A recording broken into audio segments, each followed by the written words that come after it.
Ustadz saya sedang mengeluh kepada mereka. Jangan-jangan Anda ini sama saya itu salah paham. Teorinya seperti sama Sabrang tadi. Kok Anda ngoyak banget, kok seolah-olah saya itu penting amat. Kok seolah saya itu bisa apa gitu. Sampai air di bawah untuk saya tiup. Kepalamu kau datangkan ke depanku untuk aku pukul. Mulutmu kau buka untuk aku ludahi. Coba. Sampai segitu loh mas. Dan itu tidak terbatas jamaah Amaiyah. Itu semuanya. Semua etnis. Mau semua pemeluk agama. Tadi siang aja saya ketemu orang Kristen, orang Katolik. 2 keluarga. Cak saya Katolik tapi jamaah Amaiyah loh cak. Ngoyak itu dia. Saya Kristen ya, tetapi saya sangat setuju itu dengan khutbah-khutbah. Kalau mereka kan bilangnya khutbah-khutbah itu. Tiap hari saya ketemu dengan orang-orang yang oke, saya anggap itu saya menerima sebagai cinta mereka kepada saya. Tapi saya ada khawatir ada muatan mitologi, ada muatan yang merupakan khayal-khayal dan prasangka-prasangka. Kalau Madura kan lebih terang-terangan. Jadi kalau minta foto ke saya itu macam-macam bentuknya mas. Ada yang gelibat gitu ya, nggak berani gitu. Nanti bilang sama Gandhi kayak sama Gajah sama siapa. Terus ada yang langsung cak foto ya cak, gitu. Nyun sewu ya. Nek mau Madura gak mas? Aku ketemu Madura di airport. Dia datang, dia nempel saya sambil gini. Selfie. Saya sedang heran gini, ini saya harus bereaksi apa? Terus dia ngomong barang bukti cak. Barang bukti. Kamu mau ke pengadilan apa gimana? Barang bukti. Oh Madura. Tapi dia sangat menjelaskan toh. Sangat menjelaskan tujuannya bahwa dia ingin barang bukti bahwa dia ketemu saya kan begitu kan. Dia akan bilang sama teman-temannya sama keluarganya kan gitu. Tapi langsung barang bukti cak. ceklek. Iya. Madura. Memang orang Madura itu akurat berpikirnya, akurat. Top. Ya Allah, alhamdulillah. Oke. Jadi sekali lagi, Ustadz, antum juga tolongin saya juga ya. Sabrang tolong saya juga, Muzamil tolong saya. Saya khawatir Anda itu menyangka saya tahu yang sebenarnya saya tidak tahu. Satu ya. Kalau agak detail, Anda menyangka saya ini mengerti hal-hal yang sebenarnya saya tidak mengerti. Tapi karena Anda menyangka saya mengerti, terus Anda memperlakukan saya secara berlebihan. Tuh. Nomor 3, Anda menyangka atau menghayalkan saya itu memiliki sesuatu yang sebenarnya saya tidak memiliki. Itu saya khawatir. Nanti Anda minta ke saya, ternyata saya tidak punya. Nah, jadi saya ini tolong ini di filter ya teman sekalian. Katakanlah ambil 4 aja. Mungkin Anda ini berprasangka saya ini mampu melakukan yang sebenarnya saya tidak mampu lakukan. Ini kan bahaya ini kalau diterus-terusin. Jadi tolong Anda tetap objektif kepada saya karena saya khawatir Anda terlibat di dalam kesalahan-kesalahan prinsipil. Misalnya Anda menganggap saya ulama. Umpamanya ya. Itu kan salahnya luar biasa.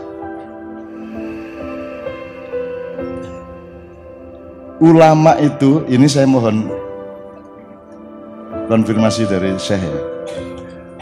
Kalau yang banyak saya kenal tuh fuqaha, faqih, jamaknya fuqaha, orang yang mempelajari kemudian mengerti hukum Islam, mengerti hal-hal yang menyangkut hukum Islam, itu namanya faqih, jamaknya fuqaha. Jadi kaum fuqaha, maka mereka memberi fatwa. Ini halal, ini haram, sertifikasi warung gitu ya. Karena mereka itu fuqaha. Kalau ulama, sangat tidak mencukupi hanya dengan kemampuan seorang faqih atau fuqaha. Karena kalau fuqaha jelas itu urusan tafakuh tentang sesuatu hal. Iki salah, iki bener, ini halal, ini haram, ini makruh. Itu fuqaha. Urusannya sangat jelas, sangat terbatas, itu pendek banget, urusan pendek. Tapi kalau ulama dari kata alima ya'lamu ilman wa huwa alimun, terus jamaknya ulama. Di situ tidak ada penjelasan objeknya, Pak Muzamil. Orang yang mengerti, gampangnya gitu ya. Mengerti apa? Tidak ada definisinya. orang yang mengerti. Kalau fuqaha mengerti hukum Islam. Tapi kalau ulama mengerti apa? Tidak ada penjelasannya. Satu-satunya bahan adalah para ulama itu warasatul anbiya. Mereka adalah pewaris Rasulullah, waris Nabi. Nah, maka kita bisa bercermin atau mengacu kepada kalau Nabi ngerti apa. Kan gitu. Kalau Nabi dulu ngerti apa, supaya kita bisa belajar tentang al-alim, al-ulama ini. Nah, sekarang saya tanya sama Anda, kalau Nabi itu ekspertasinya apa? Profesinya apa? Apa? Apakah seorang Nabi, misalnya Rasulullah SAW, bisa Anda kotak di sebuah ekspertasi profesional? Terus Anda kasih dia identitas, oh dia negarawan, oh dia politisi, oh dia jenderal, panglima perang, oh bisa nggak? Dan apa yang paling dimengerti oleh Rasulullah sehingga beliau adalah penghulunya para ulama, induknya para ulama? Apa yang paling dimengerti oleh Rasulullah? Jadi tidak bisa Anda mendekati definisi ulama yang mengacu kepada Rasulullah dengan terminologi dan metodologi ilmu-ilmu modern. Bagaimana caranya? Nggak usah Rasulullah, Kiai Kanjeng aja bingung kok Anda. Kiai Kanjeng iki grup apa toh? Keroncong ya ora ning iya. Blues ora ning iya, campur sari ora ning iya, qasidah ya ora ya iya.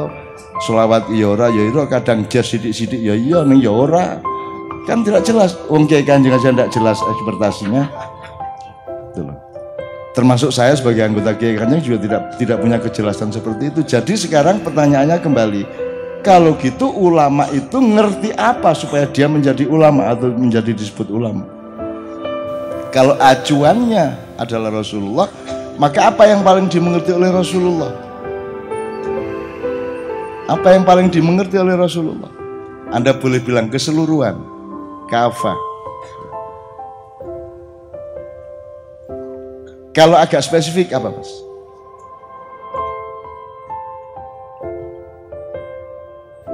Apa kira-kira Rasulullah itu yang paling dimengerti oleh Rasulullah itu apa? Kemanusiaan. Kita cari terus ya. Ini bukan saya ngajarin Anda dan sudah tahu loh. Saya ini nyari juga. Berarti kemanusiaan. Rasul itu faham manusia, hatinya, ya tak? Kecenderungannya, kebutuhannya, jangka pendek, jangka panjangnya. Disarankan saya kalau ngimami jangan panjang-panjang karena siapa tahu makmummu ada yang sudah tua. Sampai dipikir seperti itu. Pak Muzamil bahkan Ustaz bilang Rasulullah itu selalu memberi kelonggaran kepada manusia. Selalu longgar, dia menggampangkan. Bikin supaya orang itu mudah, itu Rasulullah. Dia bilang sallu kama ra'aitumuni usolli. Bayangkan kalau kalimatnya sallu kama usolli. Diperlukan penelitian yang luar biasa untuk supaya sholat musah, karena harus persis seperti Rasulullah. Modar gue. Untung Rasulullah ngomongnya ndak sallu kama usolli, tapi sallu kama ra'aitumuni usolli. Sembayang sak rohmu delok aku sembayang. Setahu kamu aja. Kama ra'aitumuni. Lu enak tuh Mas. Sampai di Lombok ada sholat waktu tilu. Sholat setahun cuma 3 macam, 1 Jumatan, 1 Idul Fitri, 1 Idul Adha. Anda tidak usah ngeklaim benar apa salah ya, karena Allah yang mengerti inna akramakum indallahi atqakum. Yang dinilai Allah itu bukan jumlah sholatnya tapi atqakum. Dan di situ tidak disebut indanas. Tidak ada inna akramakum indannasi atqakum, karena manusia tidak punya kemampuan dan alat apapun untuk mengukur takwa sesamanya.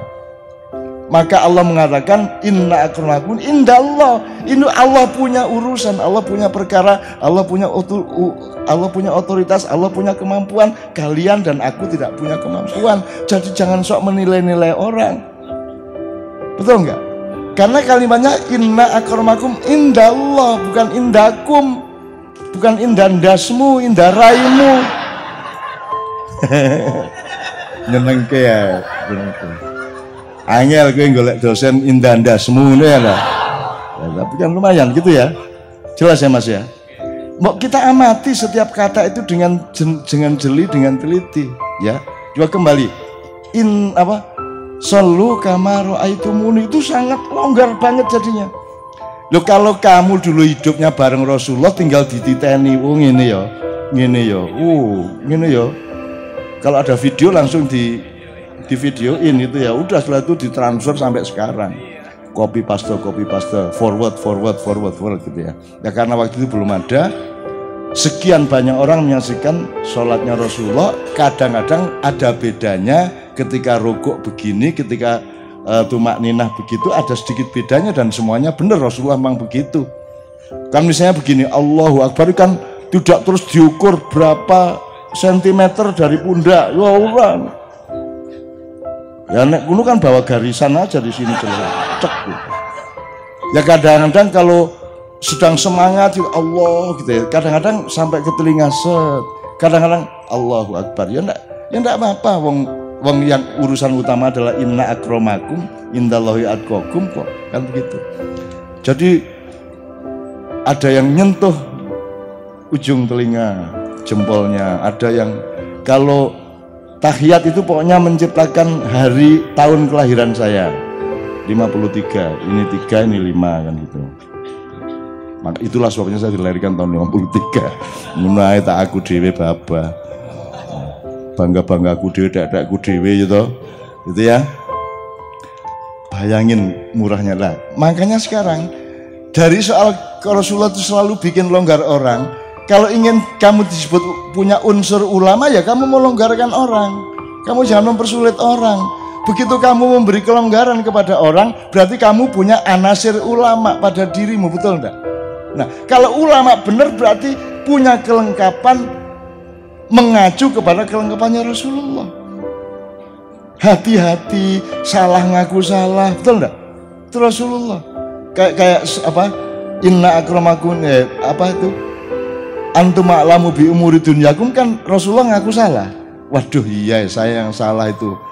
Saya kan tidak mengatakan bahwa kurma itu tidak perlu dikawinkan. Saya mengatakan saya pikir nggak perlu dikawinkan. Terus kalian dengarnya jangan dikawinkan. Akhirnya kurmanya tidak dikawinkan. Akhirnya gagal panen. Sehingga Rasulullah mengatakan antum a'lamu bi umuri dunyaku. Nah sekarang kalau Anda ditanya mengenai capres dan cawapres, kan jawabannya sederhana. Antum a'lamu bi umuri dunyaku. Sudah selesai masalah, gitu loh. Oke. Nah, jadi Anda jangan sebut saya ulama, karena kalau ulama punya kelengkapan seperti itu. Malu saya kalau saya ternyata jauh dari kelengkapan ulama. Gitu loh. Saya khawatir Anda menyangka saya ustadz, ulama, apalagi nanti dipakai untuk menilai saya. Ustadz kok ngunu gitu. Loh niku senes ustadz niku Mbah Nun. Kiai kok gitu. Loh niku senes kiai niku. Mpun dikai beling kok mbiyen kiai tapi beling lah. Saya seneng banget tuh dengan sebutan itu. Jadi sebutan kiai beling itu kan membatalkan kekiaian saya. Masa kiai beling gitu.